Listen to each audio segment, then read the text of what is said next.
নমস্কাৰ বন্ধু বান্ধৱীসকল, কি খবৰ? আশা কৰোঁ আপোনালোক সকলোৱে ভালে আছে আৰু মোৰো ভাল।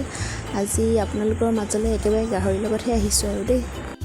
গাহৰি মাংস খৰিকাত দিম বুলি ভাবিছিলোঁ, কিন্তু বতাহ বৰষুণ আহিলে বাহিৰত গৈ জুই জ্বলাই খৰিকা দিবলৈ নহ'ল আৰু এনেকৈয়ে কেৰাহীতে পুৰিছোঁ।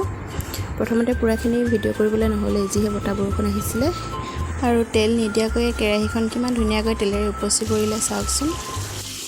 আৰু বাকীখিনি মাংসও মই তেল নিদিয়াকৈ বনাইছোঁ।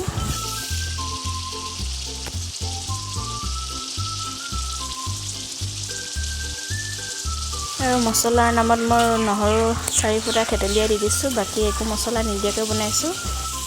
বেছি মছলা খোৱাটো স্বাস্থ্যৰ কাৰণে ভাল নহয়, আৰু যিহে গৰম পৰিছে বেছিকৈ মছলা খাব লাগিলে হ'লেই আৰু।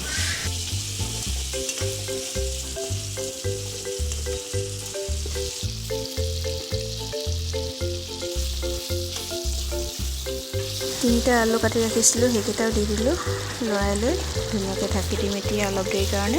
আজি ভিডিঅ'টোত বৰ বিশেষ একো নাই, তথাপিও ভাবিলোঁ আপোনালোকৰ মাজত ভিডিঅ'টো শ্বেয়াৰ কৰি দিওঁ, যিহেতু বহুদিন ভিডিঅ' আপলোড কৰাও নাই। সেয়েহে কেনেকুৱা লাগিলে ভিডিঅ'টো আপোনালোকে জনাব, আৰু লাইক কমেণ্ট শ্বেয়াৰ কৰিবলৈ নাপাহৰিব। এতিয়াহে আচল বস্তুটো দিবলৈ বাকী আছে, মানে আজি ৰেচিপিটো লাই আৰু গাহৰি হৈছিলে। সেয়েহে লাইখিনি এনেকৈ মই দুডোখৰকৈ হাতেৰে মুচৰি লৈছিলোঁ। এতিয়া লাইখিনি দি ধুনীয়াকৈ লৰাই অলপ দেৰি সিজিবলৈ দিম।